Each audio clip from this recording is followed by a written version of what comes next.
Cool. All right, everyone. Good morning, Derbycon. Happy to be here. This is a bittersweet moment. I'm really excited to be speaking for the second time at Derbycon, but also really sad that it's the last one. I have to say that definitely for me, Derbycon was, the best con. I've met so many good people. Some of them I met for 10 minutes. Some of them are still my friends, but they were all cool. And I'm going to miss that. So Derbycon, I'm going to miss you. We hope we get something similar. Okay, so I'm going to start. So my name is Mauricio, and today I'm going to be talking about adversary simulation and all the benefits that adversary simulation has to provide to detection engineering programs. In fact, I think adversary simulation is so important for detection programs that I chose this title, which is from the French mathematician Descartes. He said, "I think, therefore I am." So I simulate, therefore I catch. Because I think that without adversary simulation, we're not really doing detection the right way. And hopefully, I'll be able to support this throughout this talk, and you'll think this way too. So today I have three main, let's say, areas of the talk. One, we're going to do like a quick introduction of just what's simulation, what's detection engineering, and what are the challenges with detection engineering, how simulation can help those challenges. Then we're going to go over some recommendations from my perspective to you guys. If you're thinking of integrating adversary simulation to your programs, I'll give you some tips, some things that we do that may you be able to replicate. And finally, I'm going to be releasing a tool today that we've been using internally to build, test, and enhance detection. So hopefully you'll be able to use it and help you on your detection programs. Okay? So just a little bit about me real quick. I'm originally from Arequipa, Peru. That's a picture of my home city. We have a big volcano called El Misti, and you can see the El Misti volcano from pretty much everywhere in the city. I currently live in New York and lead the threat management team at financial services in New York. That's my Twitter account, and I always love to connect and meet new people. So come say hi if you see me. That's my GitHub where the tool will be uploaded.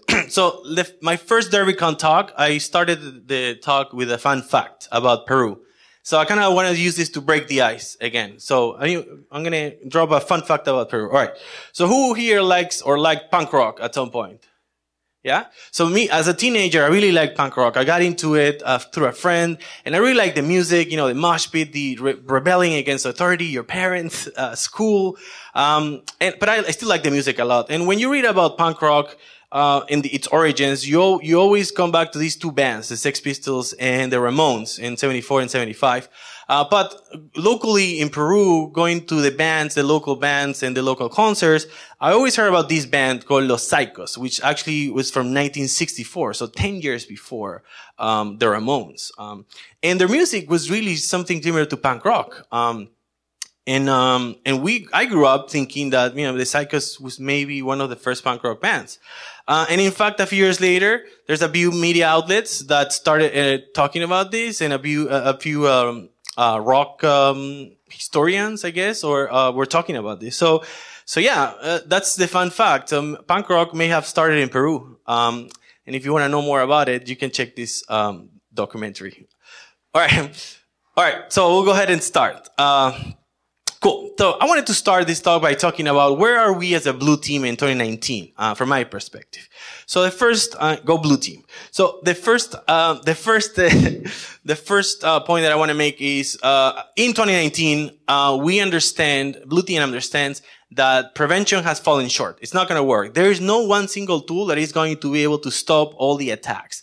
As much as machine learning and AI and deep learning they have, it's not going to work. It just doesn't work, right?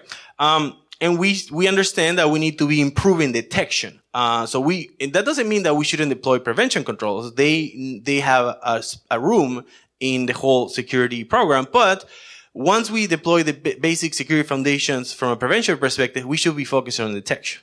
The next point is we assume compromise. So we know that attackers are going to get in. It's not a matter of if, it's when, right? But I think that shouldn't demoralize us, because getting access, getting an initial foothold, it's only the beginning, right? It takes some effort and steps to be able to achieve operational success. And the attacker doesn't know your environment. We know our environment. So we kind of use this on our advantage to build an environment where we can set traps in the environment and catch attackers as they're doing their operation. We are logaholics. We understand that attackers are going to get in, and we need to detect them. And to create detection programs, we need data. So we're bringing all these data in, host data, network data, application data, right? And we're centralizing it to an event pipeline going to your central location. This could be as simple as a SIM, right? Or this could be more complex as a data lake in Apache Spark. You name it. It could get really complex, but really simple. But at the end of the day, we have the same. We have all these data, and we have some kind of analytic platform so that we can run queries on, right? We now use this data to develop custom analytics. So we're no longer just deploying tools and waiting for them to work and alert and do something, right? We're going into our data and creating these analytics, based on our environment, custom to us, that will help us detect some patterns of attacks, right? And also in 2019, we speak adversary, right? I feel that the MITRE ATT&CK framework is a really great tool that gives us one single taxonomy that we can use to measure programs based on actual techniques that attackers use in the wild. And it also allows us to collaborate between other blue teams because we're speaking the same taxonomy, right? Okay. So I feel that also in 2019, Blue Team is building the attacker's playground. And I borrowed this term from Jessica Payne, who wrote a blog post in 2017 about this. And she mentioned 4 main principles. And it's I highly recommend you go and reading this. However, I'm not going to talk about that particular, the way she sees it. I'm going to just use that, the term and kind of explain it from my own view. So as we've talked about in the last 5 minutes, initial access is only the beginning, right? And it takes effort and time and several steps for an attacker to achieve operational success. And these steps, this process provides us detection opportunities. And what I want to mention in this talk as traps. The more traps that we deploy in our environment, detections, the more likely that for an attacker to trip one of them. And they only need to trip once, and we may catch him, right? And you probably all heard this phrase. As I started my career, I always heard it. Attackers only need to be right once. Defenders only have to be right all the time, right? Well, I'm telling you, we're turning the tables. Now, defenders only need to detect once. Attackers just need to make one mistake and we'll catch him. Because remember, the goal is not to prevent the initial foothold. The goal is to prevent operational success. And we can catch him as they're trying to get to that goal, that target data. And I think that a big part of the attacker's playground is detection engineering. And from my perspective, detection engineering is the continuous process of deploying, tuning, and operating detection analytics with the goal of finding threats, right? So we're using all these data that we're gathering from our host network application data, and building new detections, enhancing them, testing them, making sure they're operating, they're working. And this is how I see the attacker's playground, right? We have a combination of both prevention controls and detection controls all over our environment, right? And all this data is being centralized to an event pipeline to your SIM, your data lake, whatever it is that you may have as that central location. And we have a few important steps like ingestion, transformation, where we're standardizing that data to make sure that we can query it the right way across multiple data sources. We're indexing, and then we have some kind of analytic platform that allows us to run queries on these data and create detections, right? This is important. Without this, we have no detection programs, right? So this is kind of like a prerequisite. And the way I see it, as we build the attacker playground, as we build on our detection engineering programs, we look something like this, where we're setting all these traps in the environment. And as you can see right here on the lower left, an attacker may get an initial foothold, Sure, but they need to get operational success and grab data from the data center maybe. And as he's doing the attacker is doing the operation, he may trip one of our traps, and it only takes one, and you have a proper process. We may catch him before they achieve success, right?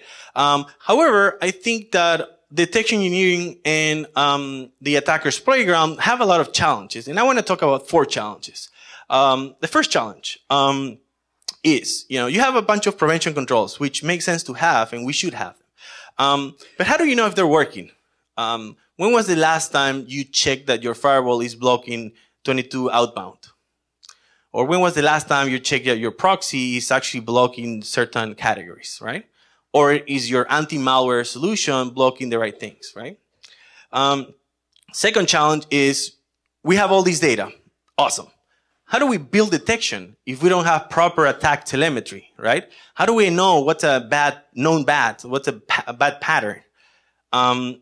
Number 3 challenge is going to be detection resilience. How do we know if that one detection that you have for that one attack technique is really resilient and is going to detect all the variations of that same attack? You may have a full sense of coverage if you think, yes, I have detection for credential dumping. But what if the attacker uses a different technique instead of reading ELSAs, right? And the last one is, how do we know there's always changes on our environment, right? Firewall changes, reboot windows, patching. How do we know if one of those changes didn't break our event pipeline in some way, right? What if your branch office in Singapore has somehow gotten a bad firewall rule and is no longer sending events to your SIM? All these challenges, I feel, can be approached with adversary simulation, right? Just simulating attack techniques to make sure that that the event pipeline is working, that your detection is resilient, and that your process is being followed. So your SOC is properly following the process. So I think I'm going to focus on 3 goals: confirm prevention controls are working, generate the attack behavior telemetry to build, test, and enhance custom detection, and finally, identify gaps and visibility, right? Those are all the ways that I feel adversary simulation can help you in building your attacker's playground and in deploying detection engineering programs. But how? Sure, Mauricio, this makes sense. How do we do this? So I want to give you some tips of a few things that we do, and hopefully they make sense to you and you can implement it. I think that the very first thing that you want to do is make sure that your prevention controls are working. I'm not going to focus too much on this because this talk is about detection, but what I would recommend doing is just go to your, go to a whiteboard and just start enumerating all your prevention controls at the host level, at the network level, and prioritize them. What's most important for you? And then come up with simple ways of testing this. It doesn't have to be too complicated. It can be manual initially. IPS, you can do a wget to a particular URL with a particular path that it has to, it's going to trigger a rule and hopefully block it, right? Or memory protection, you can invoke Mimikatz from a high privilege, PowerShell shell, and it's going to work, right? So, test your prevention controls. Make sure they're working. But if we move to, detection, this is kind of the process that we use to build the detections. So first you identify the technique of interest. So this could come from, the MITRE attack framework. This could come from a threat report that Mandiant releases from a particular threat actor that you're interested, or this could come from a tweet from Matt Graver on something that he's, playing with in the weekend. Of course, this technique has to be of interest to you, right? It has to be some kind of importance to you. The next one is you design the simulation scenario. So in this phase, what you're going to do is just learn more about this technique, really understand it, understand the scenarios and how it can be implemented, and then figure out what tool are you going to use to simulate it. Can you use an open source tool? Do you need to write your own? Is it even possible to simulate this, right? Then once you figure that out, you're going to execute that simulation.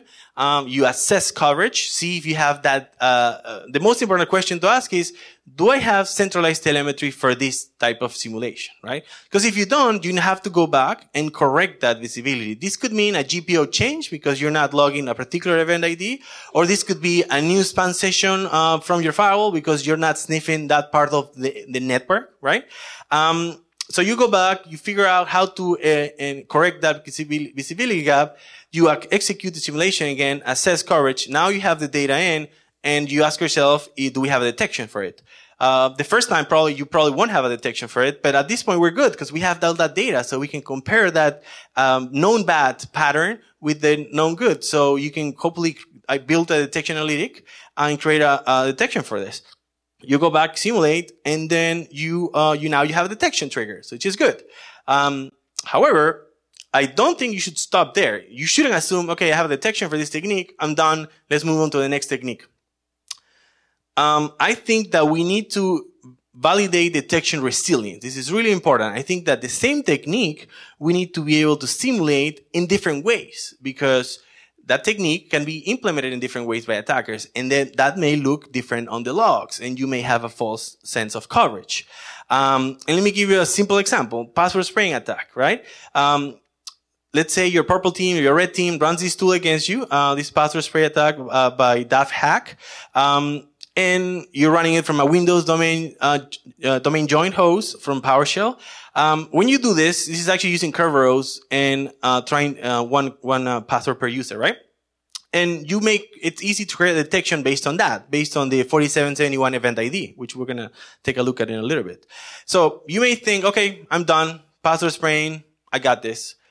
But what if we do something like this, where you're no longer using a Windows domain join host, you're using like a rogue device in the environment that has got some kind of physical access. You're not using you're not using Kerberos anymore, you're using NTLM, and you're no longer targeting the domain controller, you're targeting like a server. So this looks completely different on the logs, right? And that first detection that you had for the first one is not going to work. So that's why I think we need to be simulating different variations of the same technique.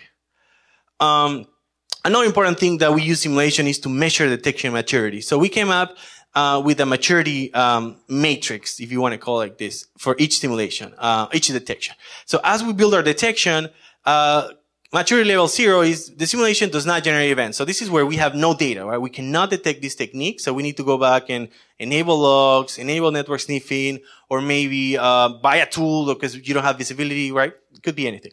Maturity level 1 is when the simulation generates events, but they're local. So we cannot use them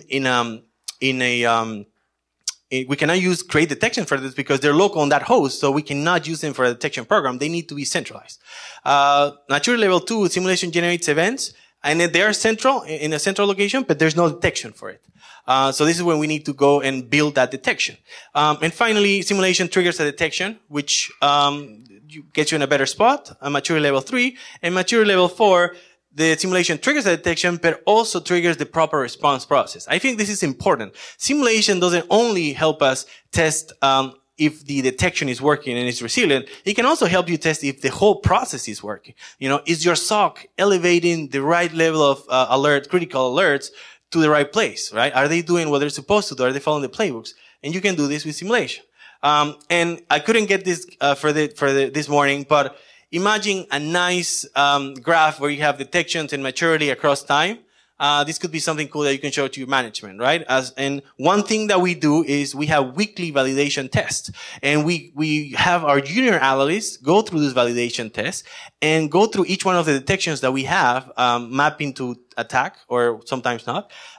We do this weekly, and we put that maturity level on that for that week, right? And as we go through time, as your detection engineering team is fixing these visibility gaps, is fixing these detection resiliency issues, you're going to get better and better, right? Yeah. And the next step that you want to do to take it to the next level is definitely start using automated adversary simulation frameworks and tools like Atomic Red Team, MITRE Caldera. I wanted to go into this a little bit, and then as I was searching online, I found this really cool talk which actually takes these three and just analyzes them from different perspectives. So I'm going to point you to that to kind of learn more of the atomic rate or mitochondria. This is a really cool talk from this year. So now I want to talk about my tool and what we've been doing. This is what we've been using internally to test, to build, test, and enhance our detection. And hopefully it's going to help you do the same. Okay.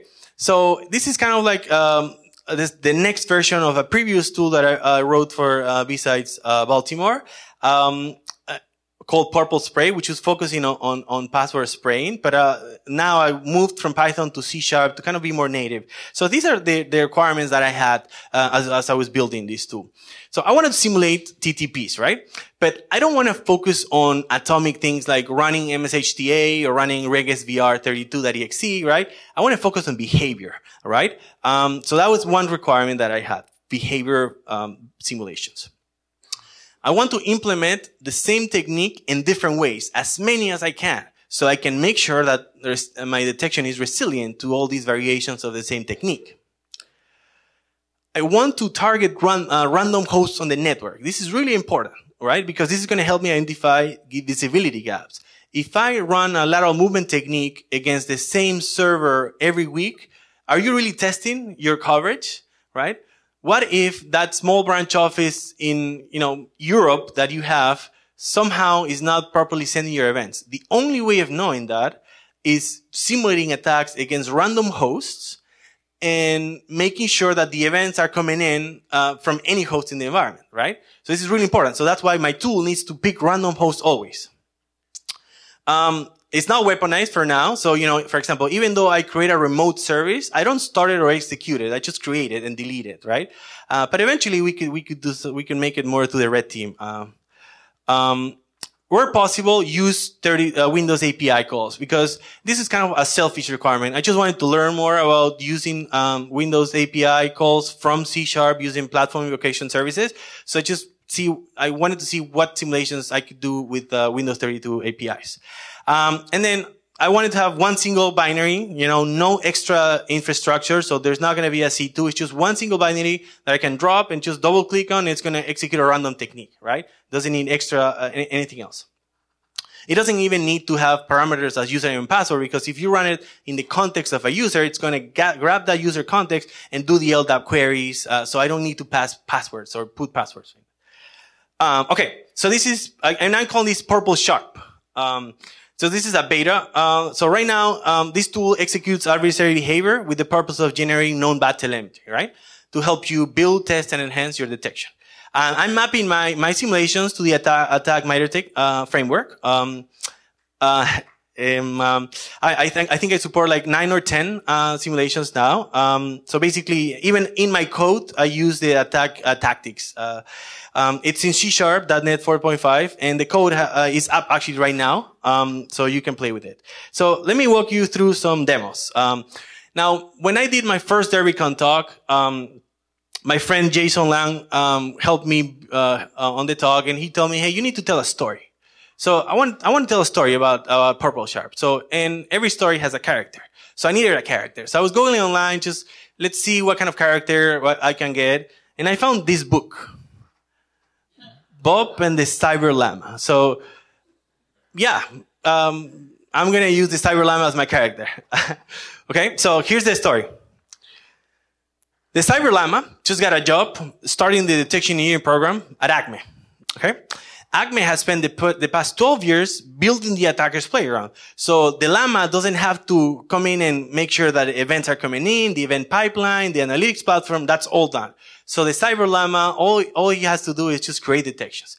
And the Cyber Llama has heard about adversary simulation and Purple Sharp. So let's see how the Llama is going to use Purple Sharp to create detections. All right. So the first thing that the Cyber Llama is going to do is going to go back, take a look at the PENTEST report from 2018, and just see what techniques were implemented by attackers. And this is not all the pen testers did last year, but, this is some of the techniques that the Cyber Llama wants to create detections for. So let's go over that. So attackers got in through a phish. They did some pause spraying. That got them some accounts, but nothing privileged. So they moved on to the next technique. They did a network share enumeration, just looking for open shares. That got them something interesting. They found a folder with a web.config file in it with some creds. So then they used these creds to execute the privilege enumeration technique, which is just spraying that account across the domain and seeing where that account is a local admin, right? But that didn't get them anywhere. So they went ahead and did a curve roasting attack. And then that got them an account. They did a spray again, privilege enumeration. They found that account was a admin on a few hosts. They moved laterally using WinRM and WMI, and they got access to the target data, right? So, okay, let's simulate this with the Purple Sharp. So how can Purple Sharp help us do this, okay? So Purple Sharp supports simulating password spraying attacks, okay? And the way I see it is I broken down password spraying into two categories. The first one is what I call local domain spray. So this is when the attacker is just validating credentials on that host and just talking to the domain controller, right? He's not talking to other hosts in that network, right? So for this, I use this Windows API, logon user. Now, the two cool parameters that I want to use is logon type and logon provider. So the logon provider actually allows you to pick if you want to use Kerberos or NTLM, which is pretty cool because I can, iterate and run different simulations using Kerberos or NTLM just to see how the logs look like right? If they look different at all. The second one is logon type. I'm not using it right now, but I think it's pretty interesting because this logon type parameter actually maps to the logon type of the 4624 event ID. So you could actually, and this is interesting for red teamers maybe, because you could actually fake a network logon without actually being a network logon. Because you can just put type 3 there and the 4624 is going to have 3. So it is interesting. I don't know why they would expose this, but I'm not using it right now. I just thought it was interesting. So the second spray that I call it the network domain spray. And this is going in no longer against the domain controller, but actually going against hosts on the network, right? And spraying them like a server or a workstation, spraying accounts against them. And for this, I use this Windows API. And this Windows API is used to map network shares. So I just use that to try to authenticate. And if it works, the credential is valid. Now, the important parameter here, I think, is the resource, because if I put the FQDN, it's going to use Kerberos, and if I use the IP address, it's going to use NTLM. So once again, I can play with those different variations using Kerberos or NTLM to make sure that the detection is resilient, right? Okay, so all right, so a spray attack needs to target users, right? So I wanted to have different ways of targeting different users. So I have different parameters for targeting different users. So what I call neighbor domain users or foreign domain users. So what I do is I create the logon server, so the domain controller where you are authenticated to, and I use this LDAP query to grab users. Make sure that the bad password count LDAP attribute is lower than 3, because I don't want to log accounts out. And also last logon, because I want to target active users, not disable users or old users, right? And I also use this LDAP query to just take out any disabled accounts. So I want active accounts. So the neighbor domain users, I go to the logon server and I create this query. For the foreign users, what I do is I get a list of all domain controllers. I randomly pick one domain controller and grab those. So that way I can target users that may not be on your same region. They could be logging into different domain controllers. So I just wanted to see if that makes any, if it's a difference, it's a different variation. Just wanted to target random users, right?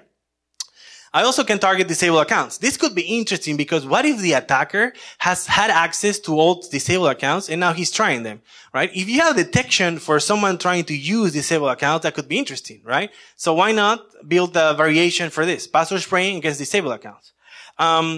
Sensitive groups. I use this LDAP attribute to get a list of users that are either domain admins or part of the protected users group. So they're probably admins. And finally, I use this LDAP query to get domain admins. And this is a cool one, random users.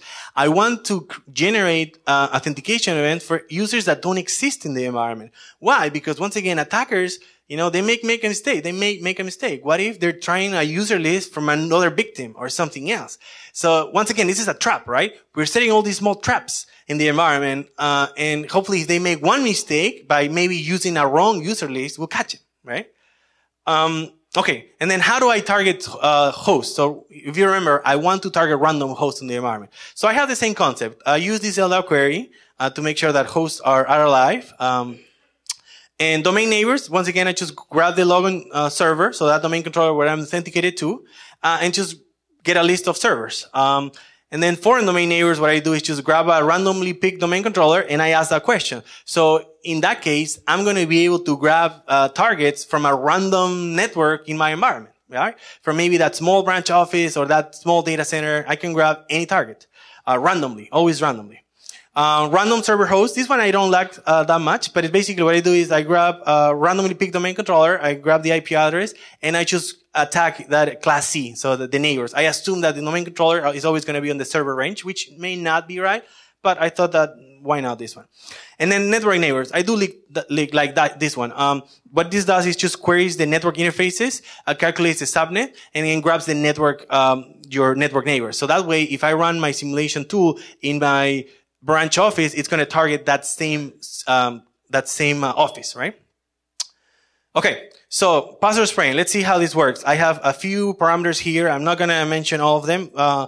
The most important is for the network domain spray, I have type 1 and type 2. So type 1 is what it's going to do is going to grab a random host and spray it. But so just one. And type 2 is interesting. What it does, it's going to grab 10 users. It's going to grab, how many users you want, right? Let's say 10. 10 users. It's going to grab 10 random hosts and it's going to authenticate one to each. So one user per host. So like a distributed spray attack. I wanted to see how that looks, how different that looks on the logs also, because that could bypass your detection, right? And I also support like a sleep. If you want to do like a slow attack, for example, you can pick the number of users. So anyway, let's go to the first demo. And I cannot see the screen, so hopefully you'll see what I'm showing. Let's see demo 1. Okay, you see this? Can you see it? Cool, thank you. All right, so I'm purple sharp technique local spray, number of users 5. So, and it just gives you some data of targeting, who's targeting the domain controller. And it's just gonna give you, one thing I like, it gives me the timestamp so I can go back and correlate to my logs when this happened actually, right? So it's trying Kerberos and it gives you the error code. So one cool thing, if I run this again, it's actually gonna target different users, right? Because I'm always randomizing to minimize the risk of locking someone out, right? So as you can see, this is using Kerberos. So if we go to the logs, the Cyber Llama, now this is the Cyber Llama doing this, right? So the Cyber Llama runs purple sharp, goes to the logs, goes to the domain controller, finds interesting events, 4771s. And this happens when someone tries to get a TGT and fails with a wrong password. So cool, we can use this event to create a detection for password spraying, right? So that's an easy one. But once again, what if the attacker uses NTLM? So in my case, all you have to do is /prod2 and it's going to use NTLM. And then in this case, I'm going to use different users 5. So I think that's domain admin. So yeah, it grows domain admins from LDAP, it gets them and it tries to authenticate with one password using NTLM. If we go to the domain controller, now we see something different. We don't see 4771s. We see 4776, which is the event that gets generated on the domain controller when an NTLM authentication is used against an account. And you don't get an IP address anymore like the 4771. You get a source workstation name, which is, it still works, but I think the IP would be better. But we can still use this to create a detection, right? So we have 2 types of detection so far, right? So now we're going to do something interesting. We're going to use a different type of user here. And we're going to sleep 2 seconds. Why not? So it's going to wait 2 seconds between each authentication event. And in this case, we're targeting disabled users, as you can see. So if you remember what I said is, I want to create this detection because I think it's interesting who's using disabled users in my environment. I want to know. I think this is an interesting detection. It shouldn't happen that often. And if it's happening, something's broken probably, right? So in this case, you see a 4768 and the result code of 12 hexadecimal.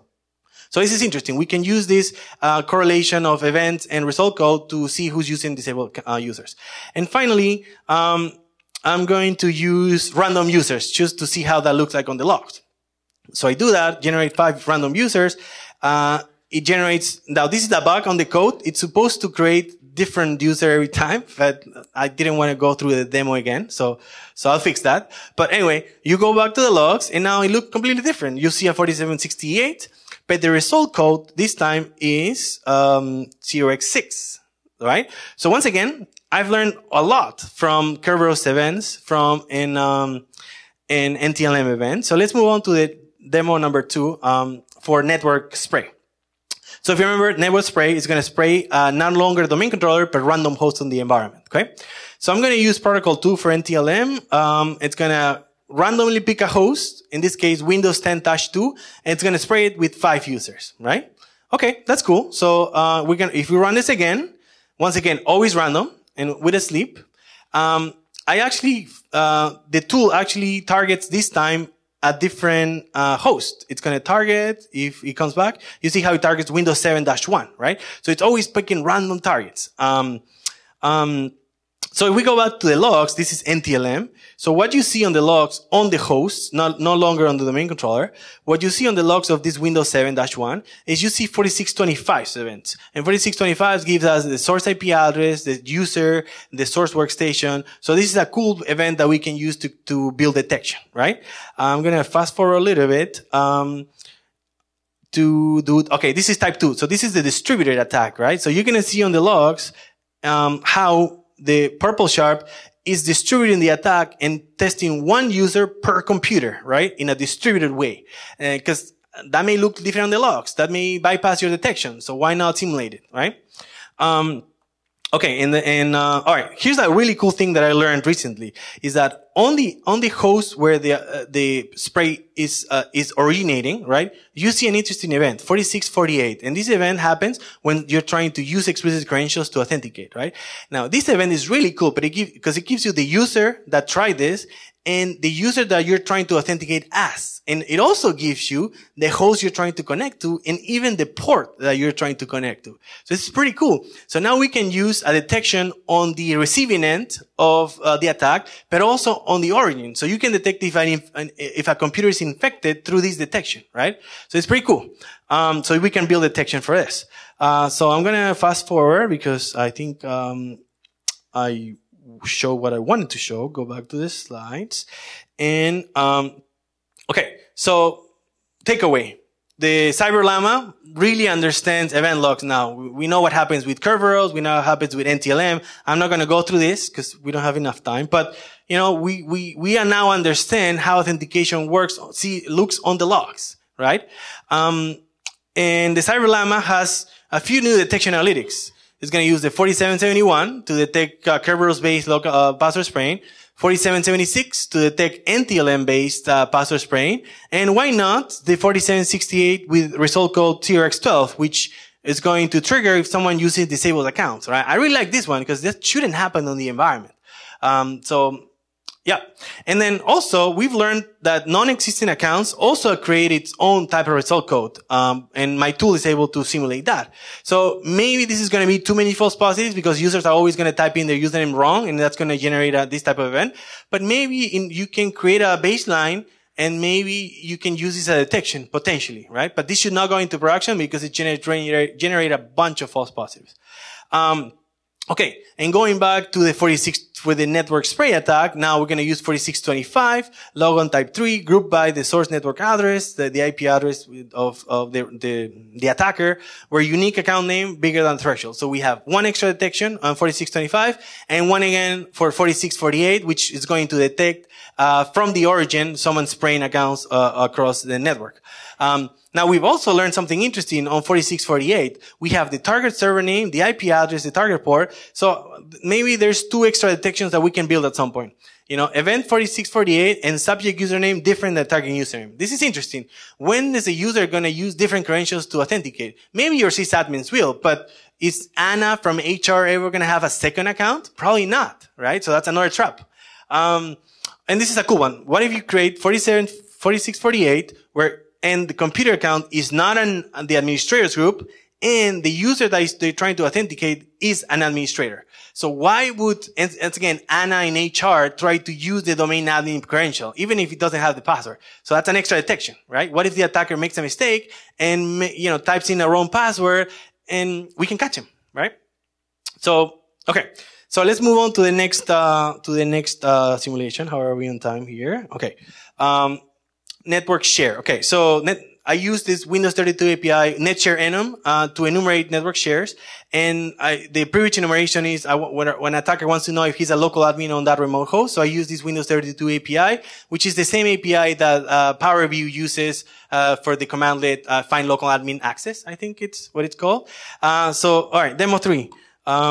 So this case, boom, okay. Cool. So we're going to use network share enumeration. We're going to pick random hosts, and it's going to successfully enumerate the shares. It doesn't print them back. It just enumerates them based on the Windows 32 API result code. I'm going to purge the Kerberos tickets. All right. Here's something interesting that I learned. So it's doing network share enumeration, a bunch of hosts, right? But here's something interesting. When you're doing this, when you're trying to authenticate to several computers, you're actually going to get a service ticket and the service name is the computer account. So this is interesting. As an attacker or as a sysadmin is going to authenticate to a bunch of hosts using Kerberos, it's first going to get service ticket for all those computer accounts and then connect to the servers. So we could use this as a detection as someone's trying to spray or authenticate to a bunch of hosts, maybe moving laterally or running Bloodhound, right? So that's a cool one. And I also see a 5140 file share access, and you get the IP address, and then you get this share, IPC $sign. So this is when you're enumerating the shares. So this is another way that we can detect this. I'm going to move on, kind of go a little fast forward here, in the interest of time. So privilege enumeration. So what this is going to do is going to call that API to make sure that if I'm an admin or not in this host. As you can see, this user is an admin on a couple of hosts, not all hosts. If I run against the entire environment, I find like I'm an admin on a few hosts. So if you go to the logs of this host, you see another event, 4656, and a handle to an object was requested.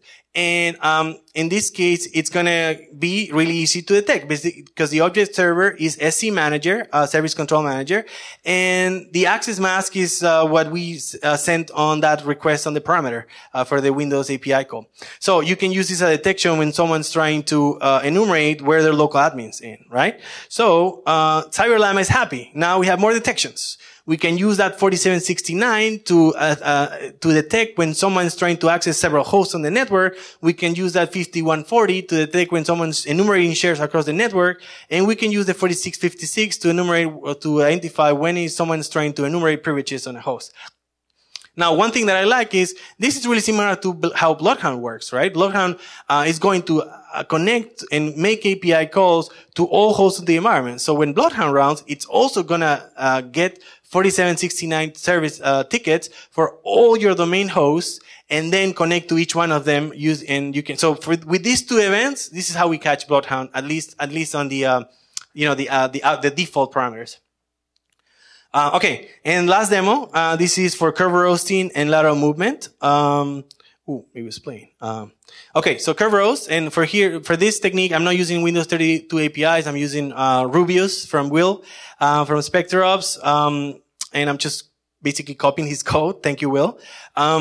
And you can sleep, a few seconds if you want to make it like a slow attack. At some point, I also want to add a different version of this that's going to just curve roast one, not all of them. But that's just a simple variation that we can add. And this is easy to catch. This is a 4769 service ticket, and where the service name is no longer a computer, but the service name is actually the service account that associated with that SPN. So we can create a detection for this. Easy. All right. So this is remote service. So this is actually going to use the create service API to connect to a host and create a remote service and then delete it, right? So as you can see, this user is admin on a few hosts. So he was able to do that. So if we go to the logs, on a few hosts, you'll see this, super legit update service created, event 7045. So we can simulate if an attacker is doing like PSexec or Metasploit PSexec, right? Without weaponizing it. So we can create a new detection for that. And my tool also simulates, WinRM and WMI, lateral movement. So this is WinRM. I'm using just .NET here, not Windows API calls. And I'm going to execute notepad.exe, and I'm going to run this on a few hosts. As you can see, it's going to, let me see. So it finished here. Because it's not a local admin on this host, it cannot do it. And you can see how you see, the Notepad process. At some point, I'm going to show it here. Oh, there you go. No, I think I had it there. Notepad running, and its parent process, it's always going to be that WSM prop host, which is the parent process for any child process of PowerShell remoting. And WMI finally, to kind of wrap things up. How are we in time? 44, cool. WMI, I use .NET once again, and I can pick ipconfig as the command. It's going to, in this case, I'm running as the domain admin, so he's able to execute everywhere. And you can see how he creates that ipconfig process, and its parent process is WMI prbsc.exe, right? So, wrapping up, almost wrapping up. Good. We went through all demos. That's good. So more detections, right? For Kerberos hosting, you can use 4769. For new services, 7045. So yeah, at the end of the story, the Cyber Llama has 11 new detections in production and 4 in baselining, for testing. And the Llama has learned a lot of Windows event logs and how authentication works and how they map to the simulations. So pretty cool. So this is just a mapping of what the tool can do with the attack MITRE framework. The ones that I grade, I put in orange is because, the technique, T1110, it's actually called brute force. There's no technique for password spraying. Now, I think that, they're gonna do sub techniques soon, in MITRE. So I'm thinking that password spraying should be a sub technique of brute force, right? So another interesting one is that the technique privilege enumeration, where an attacker is just going to host, authenticating to them, trying to see if he's a local admin or not. That technique doesn't exist in MITRE. So that'd be cool if they had that, right? Because I feel it's an interesting technique that attackers are going to use, and it makes sense. Then I can use lateral movement, persistence. Yeah. So, all right, what's next? So what I want to do next is pretty cool. This is where it excites me, actually. I want to run a random technique on a random host at a random day, and day and time once a week, right? That makes sure that my detection is working. Not only my detections are working, my pipeline is working, and also my process is working. So my SOC is escalating the right thing. So I want to get to this point. And how do I get here? Basically, I need a way to deploy Purple Sharp randomly on the environment, right? So I took a look at GPO, SCCM. They don't really do randomizing of. So I'm sure that some other tools do, but what I'm doing now is actually some EDR solutions have live response, which is basically a free shell. So I'm using our EDR's API to run this on a random host, for example. Now, something important is that the tool needs to run on the context of the logged user. I want to simulate a victim clicking on a link, getting popped, right?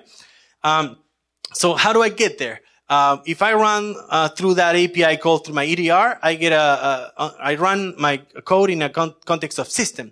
But just after one Google search, I found that it's really easy to, if your system, just to list all the processes and just duplicate a token and get your process as that user. So that's pretty easy. It can be done.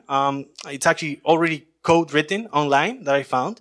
And I want to implement some OPSEC also because I feel that my SOC, if they see an alert from that same host, from that same binary every time, they're gonna know something's up. So here's what I want to do.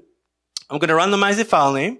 I'm going to use parent process spoofing technique. The create process API allows you to pick your parent process. So I can pick Explorer or Chrome or Firefox to simulate an attacker, a victim clicking on something. And command line spoofing also, so that I don't have to pass all the command and the EDR won't see that, right? So closing survey for the blue team. How do you know if you do you know if you can detect a stealth network spray attack? Boom. That's how you know. Simple answer. Do you know if your SOC will escalate an LSAT's read block? You can just run this and you'll know. And can you identify a host executing remote code commands using WMI on your network? Just use this and you'll simulate safely. I want to wrap up with, as I was doing this, I mapped Windows 32 API calls to attack MITRE techniques.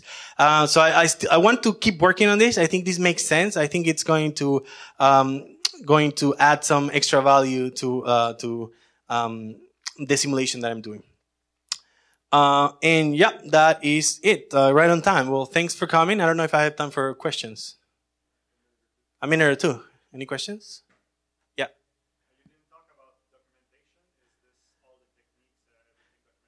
Yes. Okay. Good question. So the code is on GitHub, but all the techniques that it supports are probably currently not on the README because I was at Derbycon, and so. But you'll see all the documentation on the GitHub on the README probably this week. But the code is there. But yeah, I'm gonna work on that next. Yes. Yes, I'll release it on my Twitter account. So yes, later today, for sure. All right.